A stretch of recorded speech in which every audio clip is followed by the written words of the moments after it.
Historical background है इसका CrPC का, वो जानेंगे कि इसका इतिहास क्या है, ये कैसे बनी। तो सीआरपीसी का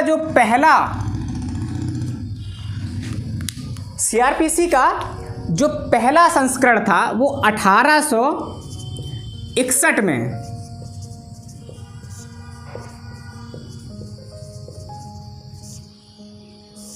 आया, क्योंकि जब आईपीसी 1860 में बन गई तो 1861 में तुरंत जो कोर्ट्स की प्रक्रियाएं हैं, जो पुलिस की प्रक्रियाएं हैं, जो सज़ा देने की प्रक्रियाएं हैं, उनकी आवश्यकता महसूस हुई तो तुरंत 1861 में इसका पहला संस्करण आया। जी हाँ, सीआरपीसी कोई नई नहीं है। 1861 में जैसी आईपीसी बनी थी वैसे ही 1861 में इसका पहला कॉन्सेप्ट आया। इसके बाद समय के साथ साथ जैसे कि प्रत्येक एक्ट, लगभग सभी संहिताओं में परिवर्तन होते रहते हैं, अमेंडमेंट होते रहते हैं, तो ये भी इससे अछूता नहीं रहा। ऐसा नहीं था इसमें कि एक बार बन गई तो हमेशा के लिए बन गई, नहीं, इसमें ही परिवर्तन हुए। तो समय के साथ इसमें 1882, 1898 और 1923 में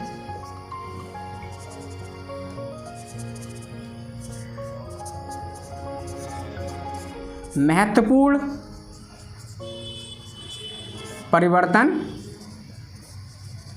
किए गए।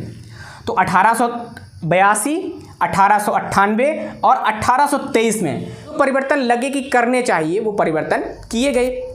इसके बाद क्या हुआ, जैसा कि हम लोग अभी पहले प्रश्न में भी जाने थे, इंट्रोडक्शन में या इम्पोर्टेंट डेट्स में, कि जब पहला विधि आयोग बना, प्रथम विधि आयोग बना, और प्रथम विधि आयोग ने क्या किया कि 1958 में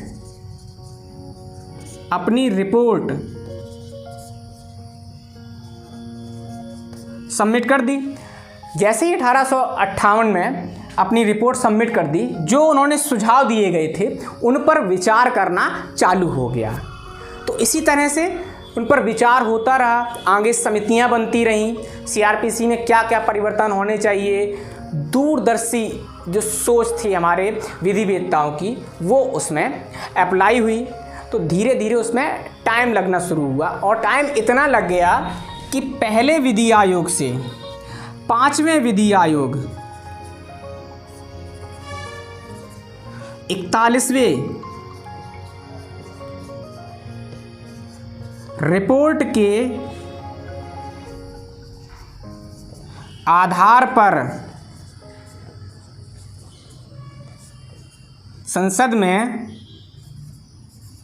सीआरपीसी 1973 पारित हुई।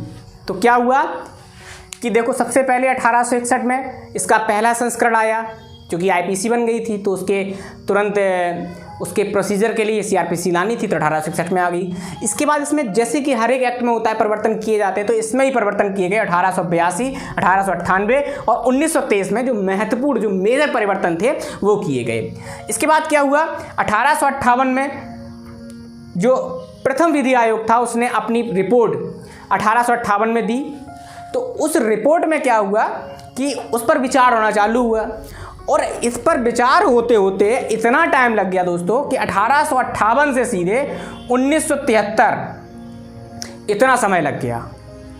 और पहले विधि आयोग से 5वें विधि आयोग की 41वें रिपोर्ट, पहला विधि आयोग खत्म हुआ, दूसरा, तीसरा, चौथा और 5वां जब विधि आयोग आ गया और उसकी भी 41वीं रिपोर्ट, 40 रिपोर्ट में अमेंडमेंट होता रहा, 41वीं रिपोर्ट आई, तब जाकर कहीं संसद में जो वर्तमान सीआरपीसी है उसका ड्राफ्ट पेश किया गया होगा और 1973 में वो पारित हुई। ये तो हो गया इसका हिस्टोरिकल बैकग्राउंड।